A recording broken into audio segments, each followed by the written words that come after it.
President Obama has spent many days now consulting with Congress and talking with leaders around the world about the situation in Syria. And last night, the President asked all of us on his national security team to consult with the leaders of Congress as well, including the leadership of the Congressional National Security Committees.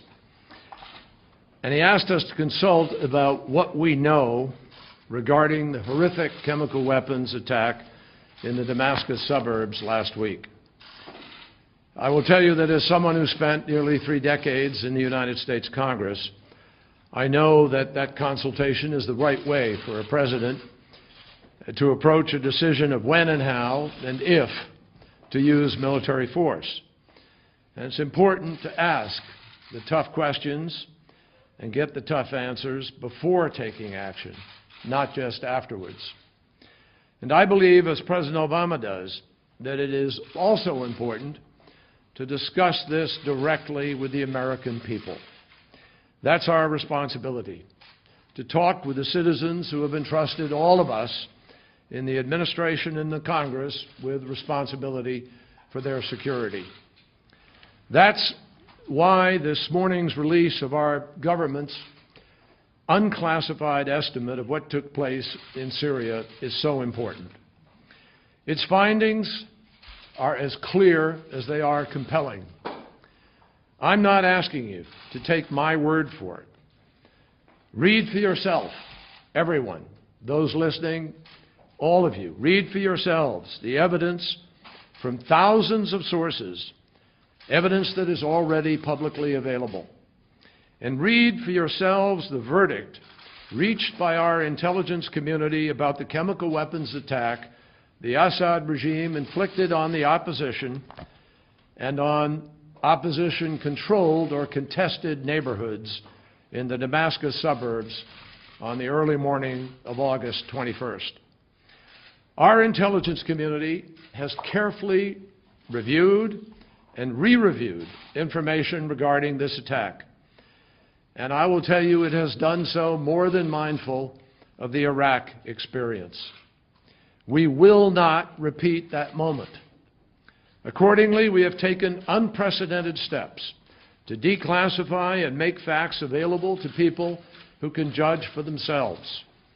But still, in order to protect sources and methods, some of what we know will only be released to members of Congress, the representatives of the American people. That means that some things we do know we can't talk about publicly. So what do we really know that we can talk about? Well, we know that the Assad regime has the largest chemical weapons program in the entire Middle East. We know that the regime has used those weapons multiple times this year and has used them on a smaller scale, but still it has used them against its own people, including not very far from where last Wednesday's attack happened. We know that the regime was specifically determined to rid the Damascus suburbs of the opposition, and it was frustrated that it hadn't succeeded in doing so.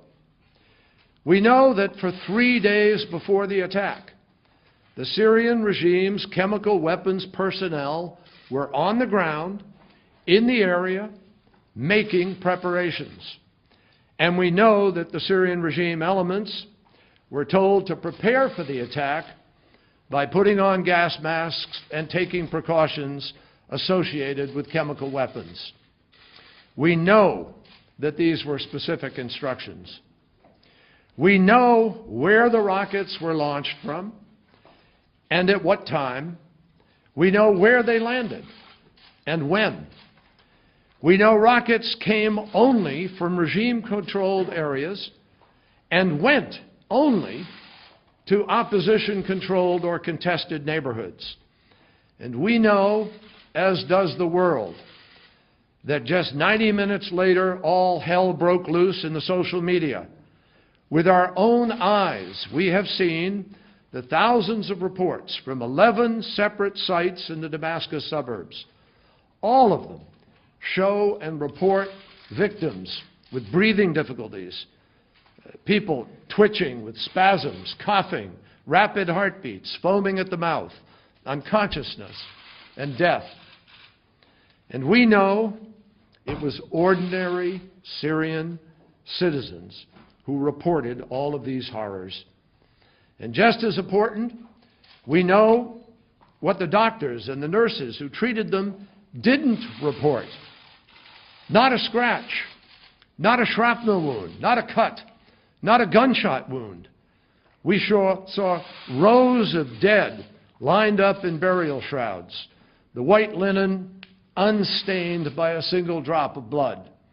Instead of being tucked safely in their beds at home, we saw rows of children lying side by side, sprawled on a hospital floor, all of them dead from Assad's gas and surrounded by parents and grandparents who had suffered the same fate. The United States government now knows that at least 1,429 Syrians were killed in this attack, including at least 426 children.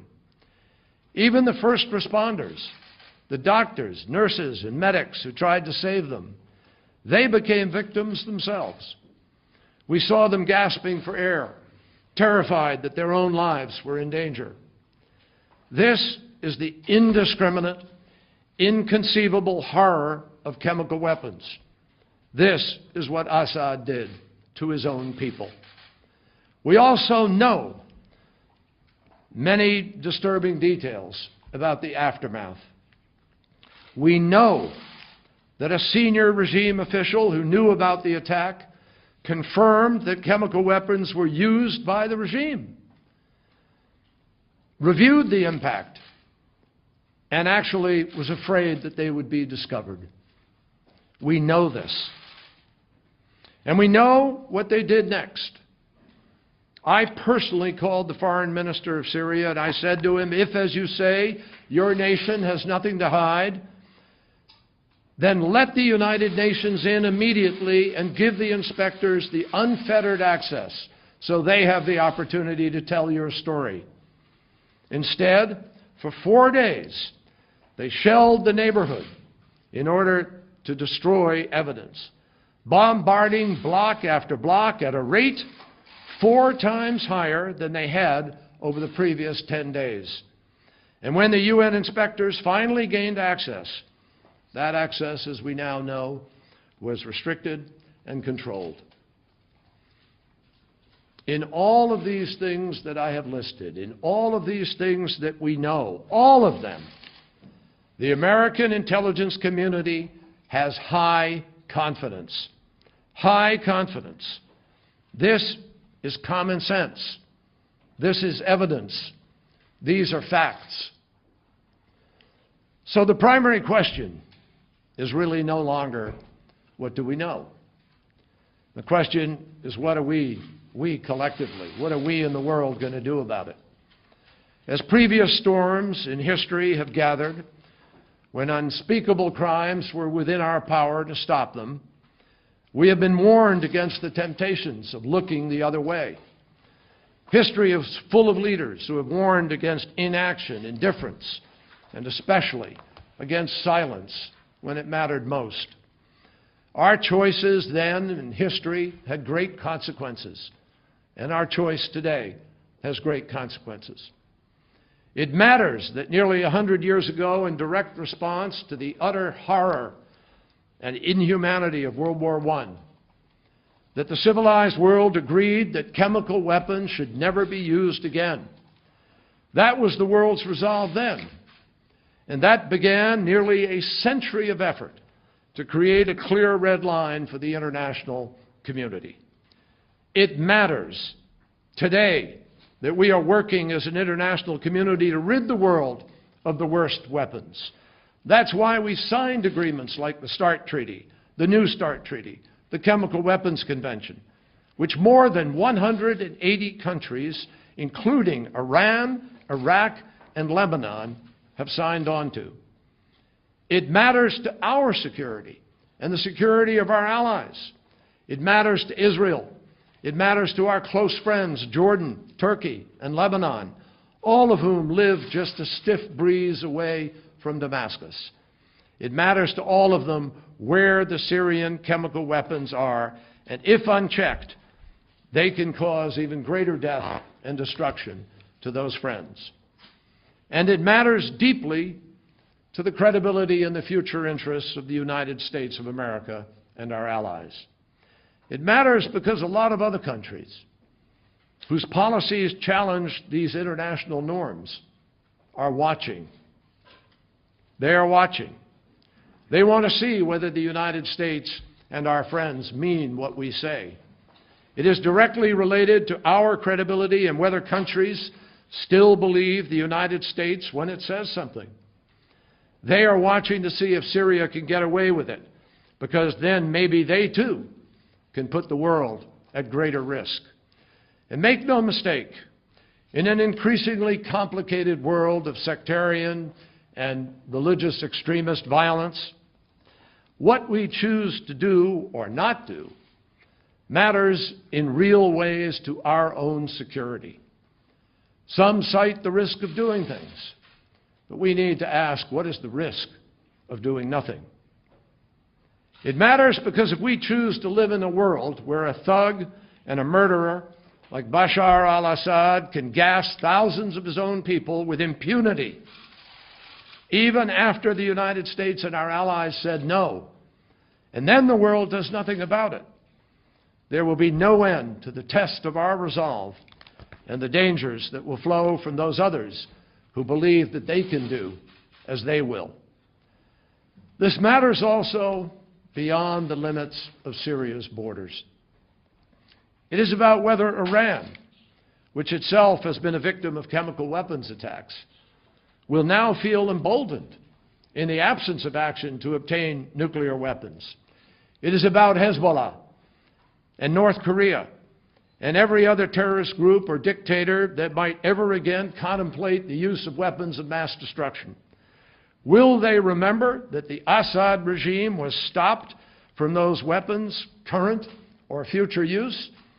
Or will they remember that the world stood aside and created impunity? So our concern is not just about some far-off land oceans away. That's not what this is about. Our concern with the cause of the defenseless people of Syria is about choices that will directly affect our role in the world and our interests in the world. It is also profoundly about who we are. We are the United States of America. We are the country that has tried, not always successfully, but always tried to honor a set of universal values around which we have organized our lives and our aspirations. This crime against conscience, this crime against humanity, this crime against the most fundamental principles of international community, against the norm of the international community, this matters to us. And it matters to who we are, and it matters to leadership and to our credibility in the world. My friends, it matters here if nothing is done. It matters if the world speaks out in condemnation and then nothing happens. America should feel confident and gratified that we are not alone in our condemnation, and we are not alone in our will to do something about it and to act. The world is speaking out, and many friends stand ready to respond. The Arab League pledged, quote, to hold the Syrian regime fully responsible for this crime. The Organization for Islamic Cooperation condemned the regime and said we needed, quote, to hold the Syrian government legally and morally accountable for this heinous crime. Turkey said there is no doubt that the regime is responsible. Our oldest ally, the French, said the regime, quote, committed this vile action, and it is an outrage to use weapons that the community has banned for the last 90 years in all international conventions. The Australian Prime Minister said he didn't want history to record that we were, quote, a party to turning such a blind eye. So now that we know what we know, the question we must all be asking is, what will we do? Let me emphasize, President Obama, we in the United States, we believe in the United Nations. And we have great respect for the brave inspectors who endured regime, gunfire, and obstructions to their investigation. But as Ban Ki-moon, the Secretary General, has said again and again, the UN investigation will not affirm who used these chemical weapons. That is not the mandate of the UN investigation. They will only affirm whether such weapons were used.